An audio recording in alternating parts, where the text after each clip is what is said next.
Good morning, students. Class 8. I hope you all are around. Now, today I am here with your history lesson. Chapter 4, Tribals, Dikus, and the Vision of a Golden Age. In this reference, I had also posted a preview. I hope you have gone through it, you've enjoyed it. Now, taking up this chapter, Tribals. Although you are aware of what the term tribal means, most of the time, tribals are those people or a community with a similar values or interests, or at times we say a group with a common ancestor. Now, when we look into actual definition of it, now Adivasi is a collective term for tribes of Indian subcontinent. It in this context, when we say that these are the people who are considered indigenous to the places within India, it is also termed as a social division in a traditional society consisting of families or communities linked by social, economic, religious, or with common culture, and dialect typically having a recognized leader. Dialect means the regional language, the language of that particular place which is being spoken by them and deciphered by those people themselves. And they generally have a recognized leader, means they follow their leader, and the leader looks into that their regional aspirations are being met out. Now, talking about various tribes in India, suddenly when we look into a dance form, maybe in any magazines, or if you say on the Republic Day, they generally depict the culture of their region. There are various tribes in India. If we get to term them as they are Bhils, Santhals, then Bhils were more or less somewhere in Rajasthan area. Then Gujarat, we have those one Gujars. Then Santhals, I mentioned, they are from Bengal. Then Banjaras, Gonds. There are many tribes. In northeastern region, if we move on to, there are Naga, Khasi, Garo, and also Gaddi shepherds. Here a map was also given here, which will be helping you in your assignment, of course. Gaddi shepherds or Gujjar Bakkarwals, when we talk about them, they are those people who generously follow the cyclical movement. They are somewhere located in the uphills, Himalayan region, and when the region is snow laden, they move downwards because they most of all they have to look for the greener pastures. Now, life of tribal people. Most tribes had customs and rituals that were different from those laid down by Brahmins. Now, these societies also did not have sharp social divisions that were characteristic of caste societies. All those who belonged to same tribe thought of themselves as sharing common ties of kinship. They were a very cohesive kind of a community. Now, when we look into this, we find that most of the time different ethnic tribes on Republic Day, it's a very common sight. On Republic Day parade, they participate, they portray the cultural dances, and they depict the regional regional show actually, from whichever region they are belonging to. Now, some were hunters, gatherers, and these tribal groups lived by hunting animals and gathering forest produce. The Khons were such a community living in the forest of Orissa. They regularly went out on collective hunting and also ate fruits and roots collected from forests, and even cooked food with oil they extracted from the seeds of sal and mahua tree. Hunters and gatherers, this clipping shows people using bow and arrow for hunting. They used many shrubs and herbs for medicinal purposes and sold forest produce in local market. Even local weavers and leather workers turned to the Khons when they needed supplies of kusum and palash flower to color their cloth and leather. That was a natural dye, and it was an extract from the flowers. At times they exchanged goods in return of forest produce.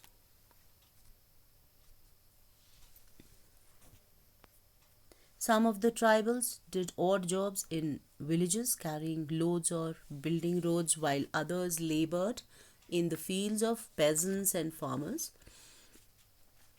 Tribal people had to wander around in search of work as laborers. Baigas of central India saw themselves as people of forest who could only live on the produce of forest, as they felt below dignity to work as laborers. This led to their dependence on traders and money lenders. Now here you may be thinking why they need to look for odd jobs. In fact, some of the tribals, they practiced jhum cultivation. Jhum cultivation, or we also call it by the name as shifting cultivation. This was done on small patches of land, mostly in the forest areas. And the cultivators cut the treetops to allow sunlight to reach the ground and burnt the vegetation on land to clear it for cultivation.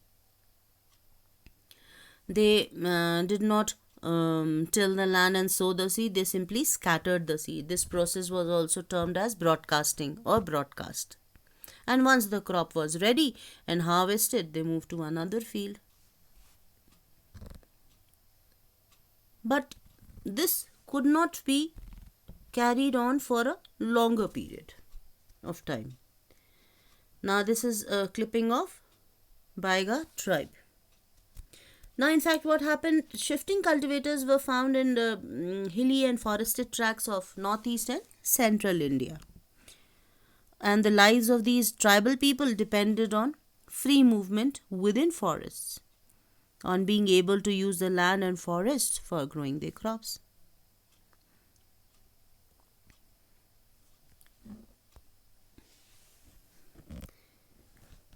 Now, traders came around with the things for sale and sold the goods at high prices.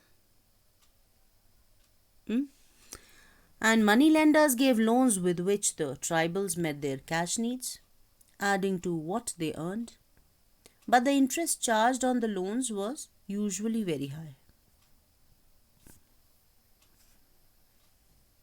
And markets and commerce often meant debt and poverty.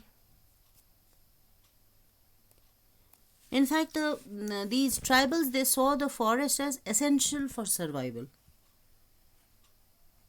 And that was the need that they used to roam around in search of fruit and roots. Many tribal groups lived by herding and rearing animals. They were the pastoralists, who moved with their herds of cattle or sheep according to the seasons. When grass in one place was exhausted, they moved to another area. The One Gujjars of Punjab Hills and the Labadis of Andhra Pradesh were cattle herders. The Gaddis of Kullu were shepherds, and Bakkarwals of Kashmir reared goats. This is what I mentioned, that they had to move around from one place to another because they were looking for greener pastures. And when the grass was exhausted at one place, they had to move around to another place. And wherein, if we talk about the hilly regions or higher altitude regions, it was snow laden in the winters. So they had no option rather than they had to move downwards. Now, British officials saw settled tribal groups like Gonds and Santals as more civilized than hunter-gatherers or shifting cultivators. Settled cultivation. Many from within the tribal groups had begun settling down and cultivating their fields in one place year after year instead of moving from place to place. They began to use plough and gradually got rights over the land they loved. In the case of Mundas of Chota Nagpur, the land belonged to the clan as a whole. Clan, that is group of families staying together. They used to term it as clan. Now, under the British rule, the functions and powers of tribal chiefs changed considerably. They were allowed to keep their land titles over a cluster of villages and rent out lands, but they lost much of their administrative power and were forced to follow laws made by the British officials. Now, they also had to pay tribute to the British and discipline the tribal groups on behalf of the British. They even, at times, they lost their authority, which they had earlier enjoyed amongst their own people. They were even unable to fulfill their traditional functions. So now British wanted the tribal groups to settle down and become peasant cultivators. Settled peasants were easier to control and administer than people who were always on the move. They wanted a regular revenue source for the state. Now, in the meanwhile, new land settlements were introduced. New land settlements, they suggested that lands would be measured, rights to the land of each individual to be defined, and revenue demand for the state were to be fixed.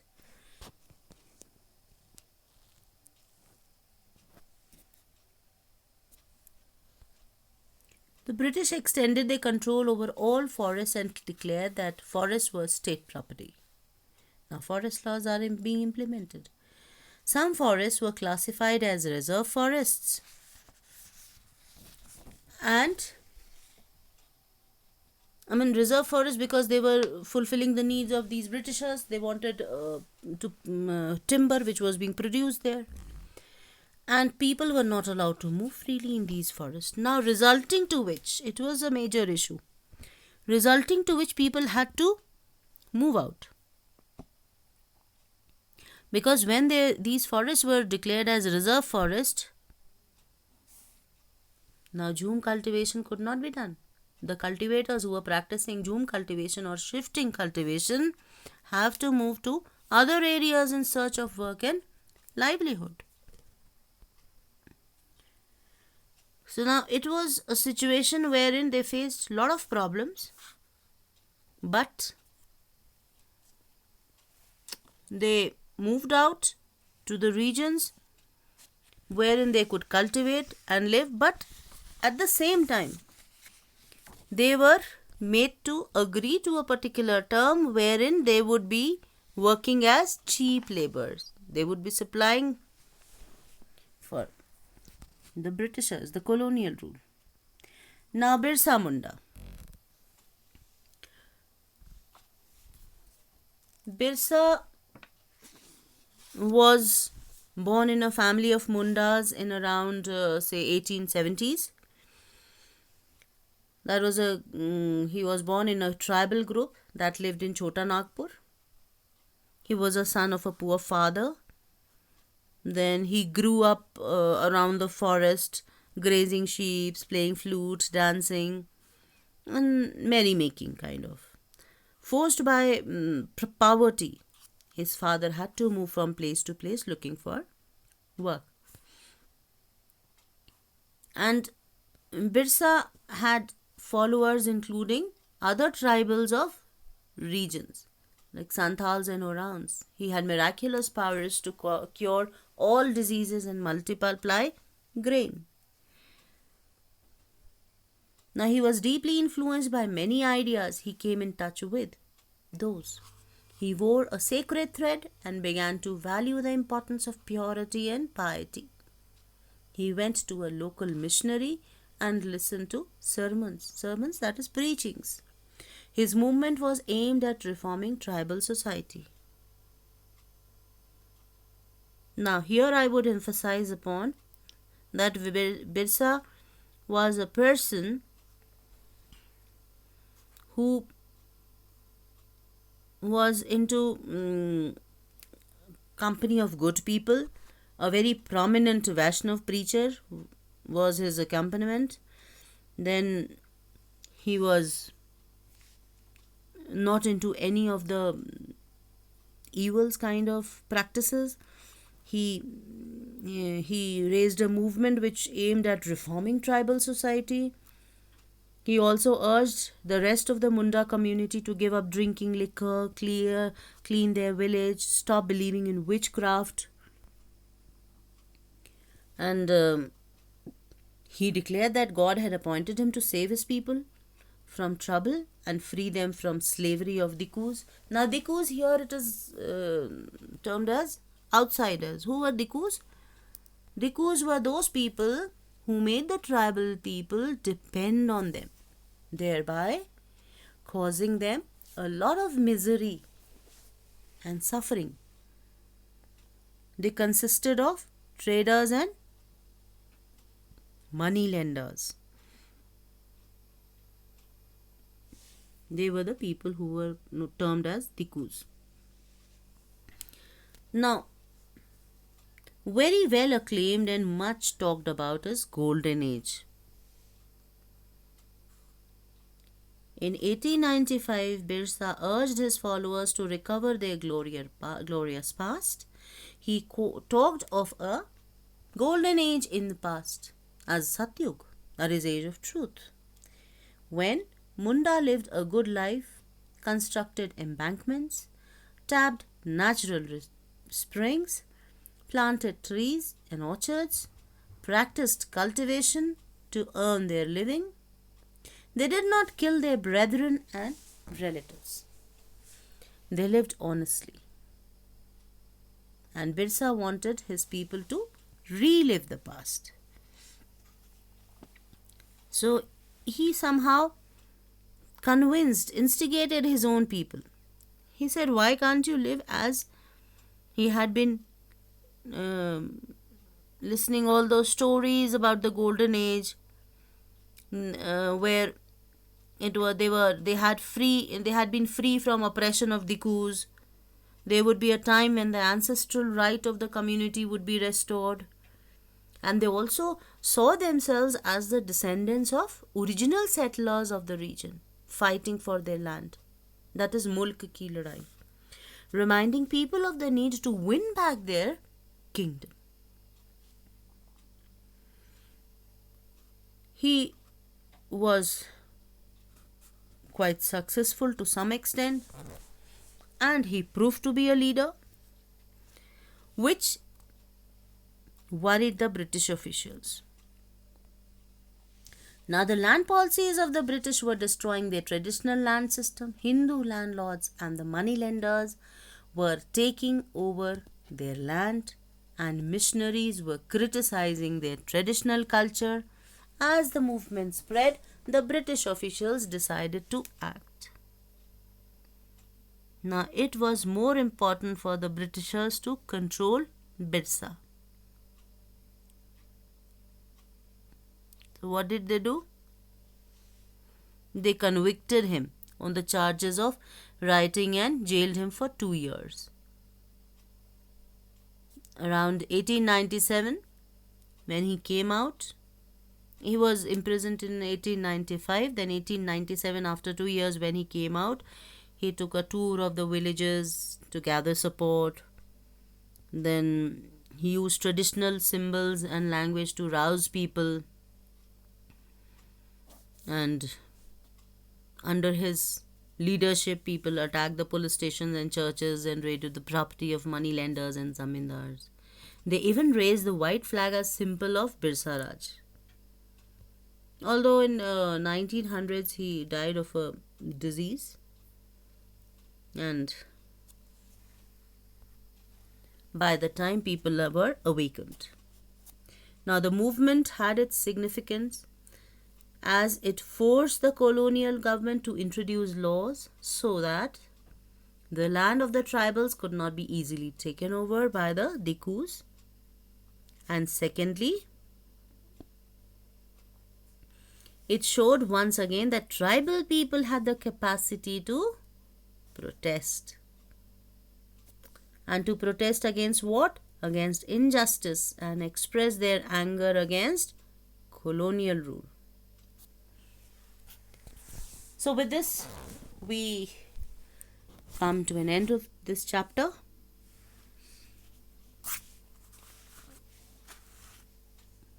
Tribal societies in India, who were tribals, what was the impact of the colonial rule, how Birsa urged his people to retrieve the golden age, and so on and so forth. Now coming to the section where we need to look into the assignment. A very simple assignment which would not take much of your time. That is map work. Locate and mark the regions where the following tribal groups in India are found. Which tribal groups? Baigas, Gonds, Banjara, Bhils and Santals. Now when I have said locate and mark the regions of tribal groups in India, of course the map of India has to be worked upon. As I have been telling you earlier, you can have a political map, or if you have physical map, whichever is available, whichever you can manage, you please mark and locate these regions.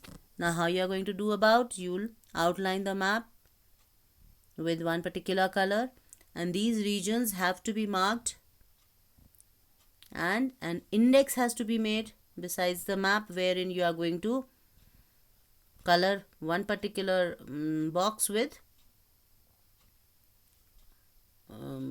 and adjacent to that you are going to write the name of that tribe instead of inserting the names of tribes in between the map. So this is how you will be completing the map work. Complete it and then post it in the Google Classroom, and be mindful about your presence in the Google Classroom, because now we are taking an accountability. With this, today's session, I give an end to it. Keep studying. Enjoy doing the assignment. Remain happy. Stay safe. Bye-bye.